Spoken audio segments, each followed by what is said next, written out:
বন্ধুরা তোমরা সবাই কেমন আছো? আশা করছি সবাই ভালো আছো। আজকে আমি রেসিপিটা তৈরি করছি পাট শাকের ঝোল শাক। তাহলে চলো কীভাবে বানাই তোমাদের সকলের সাথে শেয়ার করছি। ভালোভাবে পাট শাকটাকে আমি ধুয়ে নিয়েছি। ধুয়ে নেওয়ার পর আমি কড়াইয়ে একটু সরষের তেল দিয়ে সুন্দরভাবে পাট শাকটাকে দিয়ে দিচ্ছি। দিয়ে দেওয়ার পর আমি তাতে হালকা লবণ দিয়ে আমি ভেজে নিচ্ছি। পাট শাকটা দেখতেই পাচ্ছ তোমরা সকলে। পাট শাকটা প্রায় আমার ভাজা হয়ে গেছে। হয়ে যাওয়ার পর আমি তাতে একটু তেল দিয়ে দিব। দেখো বন্ধুরা, আমরা এপাশ ওপাশ করে পাট শাকটাকে সুন্দরভাবে ভেজে নিচ্ছি। প্রায় ভাজা হয়েই গেছে। এখন আমি তাতে দিয়ে দিব কাঁচা পেঁয়াজ। দিয়ে দেওয়ার পর আমি সুন্দরভাবে আবার ভেজে নিব পাট শাকটাকে। ভেজে নেওয়ার পর আমি আবার একটু তেল দিয়ে দিচ্ছি। দিয়ে দেওয়ার পর আবার আমি সুন্দরভাবে নেড়ে নিচ্ছি। নেড়ে নেওয়ার পর আমি একটু তাতে রসুন দিয়ে দিয়েছিলাম, দেখাতে ভুলে গেছি তোমাদের সকলকে।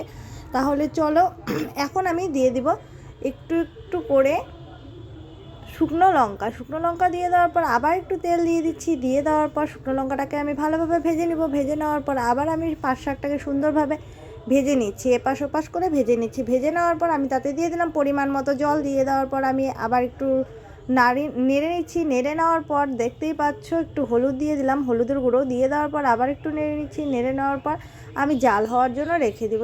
দেখতেই পাচ্ছ তোমরা সকলে, আমি এটাকে জাল হওয়ার জন্য রেখে দিয়েছি। রেখে দেওয়ার পর আমার পাট শাক একদম রেডি হয়ে গেছে বন্ধুরা। এখন আমি পাট শাকটাকে সুন্দরভাবে নামিয়ে নিব। তাহলে চলো, ভিডিওটি যদি তোমাদের সকলে ভালো লেগে থাকে তাহলে লাইক কমেন্ট শেয়ার অবশ্যই করবে বন্ধুরা। পাশে থেকো, সুস্থ থেকো, আর ভিডিওটাকে সাবস্ক্রাইব করে যেও বন্ধুরা। পাট শাকটা হেভি টেস্টি হয়েছে। এক থালা ভাত নিমিশেই নেমে যাবে বন্ধুরা। এভাবে বাড়িতে তোমরা সকলেই পাট শাক বানিয়ে খেয়েও বন্ধুরা।